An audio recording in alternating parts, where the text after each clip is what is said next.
से वापस पलटाकर मुझे स्वर्ग की राह पर चलाया है। Hallelujah, hallelujah.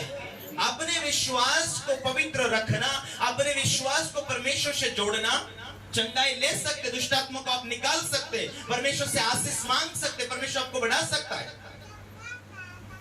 एक एक बाइबल का आप रोल पूरा करेंगे कि आज भले मेरे जीवन में चमत्कार नहीं हो रहा, लेकिन जरूर परमेश्वर कार्य करेगा। अपने विश्वास को आप बढ़ाते जाना है। Hallelujah, hallelujah, hallelujah. इसीलिए यीशु ने कहा, हे पुत्री, इस चंगाई को क्या करना, इसलिए चली जा, इस बीमारी से बची रहना। इसका मतलब है कि वो बीमारी आ सकती वापस।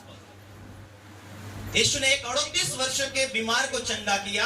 चंगा करने के बाद में उसको कहा, अपनी खाट उठा और चले जा। वो चले गया। एक दिन यीशु को मंदिर में मिला, फिर से पाप मत करना, नहीं तो इससे भी बड़ी विपत्ति तेरे ऊपर आएगी, आ सकती है। Hallelujah, hallelujah. इसका मतलब है कि फिर से पाप ना करना, फिर से अपनी गवाही को ना बिगड़ना, फिर से पुरानी जिंदगी में नहीं जाना, फिर से वहां मत जाना जहां पाप, बुराई, लड़ाई, व्यभिचार, ऐसे जो पाप है वहां मत जाना। आपने जीवन में परमेश्वर ने चंगाई किया, परमेश्वर ने आशीष दिया, परमेश्वर ने तुम्हें सफल किया। हालेलुया।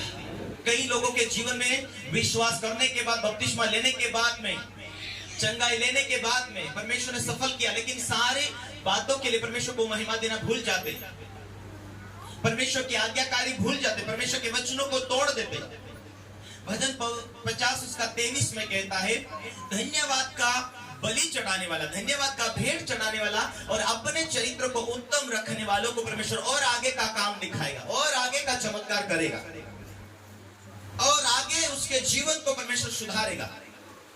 लेकिन जो पुरानी जिंदगी में वापस मुड़ते हैं, शैतान उस ताक में रहता, वो किसको फाड़ खाए। सुनना आज के लिशा।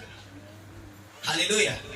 मैं तो विश्वास करता था और आज मैं संसारिक हूं, और आज तो अभी कुछ नहीं हो रहा। वो तुरंत काम नहीं करता शैतान, बड़ी अपनी उसके एक प्यारे को संभाल के रखता है, उसके वैधिक अधिकार को संभाल के रखता है, वो तुरंत काम नहीं करता। तुम परमेश्वर की संतान हो और ये विश्वास में मजबूत हो जाएगा, तो ये परमेश्वर की आज्ञाकारी हो जाएगा, परमेश्वर का फिर सुसमाचार बांटेगा, फिर ये लोगों को स्वर्ग के राह पर चलने के लिए, ये स्वर्गीय राज्य के लिए सुसमाचार सुनाएगा। इसलिए वो कोशिश करता, ताकत लगाता, पहले भूलने देता है, ताकि वो गवाही खत्म कर सके, आपको फिर से पापों में ले जा सकते। हालेलुया। सुन रहे? आज ही ध्यान आहे का तुमचं? हाँ, हालेलुया। इकडे लक्ष द्यायचं। हालेलुया। इसलिए अपनी गवाही को संभाल। यीशु ने उस स्त्री से कहा, जा उस बीमारी से बची रहना। यदि उसके पीछे कोई वाक्य के पीछे कोई बात नहीं होती थी, तो परमेश्वर यीशु मसीह क्यों कहता था, जा बची रहना। अरे बच तो गई, चंगी तो हो गई, लेकिन आ सकती है मुश्किल फिर से। यदि तू जूनी जिंदगी में जाएगा तो तुम तुम्हारे बाप दादों के पापों से छूट गए, मूर्ति पूजाओं से, वेश्यों से, लड़ाई से, बुरे विचारों से, बुरे पाप से।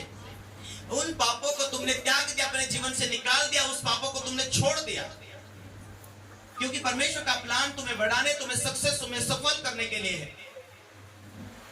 हालेलुया। जहां है वहां खुश रखने के लिए।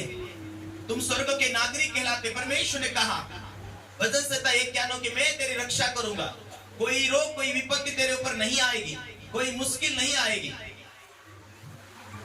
क्या कारण? लोगों का जीवन में विश्वास की कमी होने के कारण या अपने जीवन में पवित्र आत्मा को पूछे बिना जिंदगी जीना। विश्वास करना, बपतिस्मा लेना, पवित्र आत्मा से भर जाना, उसकी आवाज को सुनना, उसकी उपस्थिति में चलना कि परमेश्वर तू मुझे अपने राज्य में लेकर आया है। हो सके तू पास्टर नहीं हो सके, तू कोई सेवक नहीं हो सके, लेकिन यदि तेरा पास्टर जो सेवकाई कर रहा, उस सेवकाई के अंदर तू भागीदार है।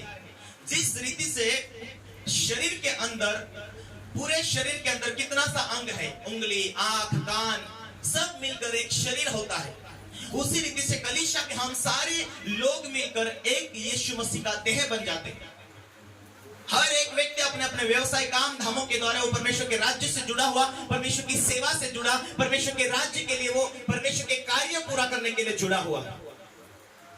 मैं परमेश्वर का गवाह हूं, परमेश्वर की सेवकाई में आया हूं, परमेश्वर ने मुझे लेकर आया कुछ उद्देश्य। जहां जूने जीवन में मैं मर रहा था, बीमारी मुझे खत्म कर रही थी, बीमारी मुझे नाश कर रही थी, लेकिन परमेश्वर की योजना से मैं चंगा हुआ हूं। प्रभु ने कहा, हे स्त्री, उस बीमारी से बची रहना। यीशु मसीह ने एक जगह उस व्यक्ति को जो बीमार था उससे कहा, फिर से पुरानी जिंदगी में मत जाना।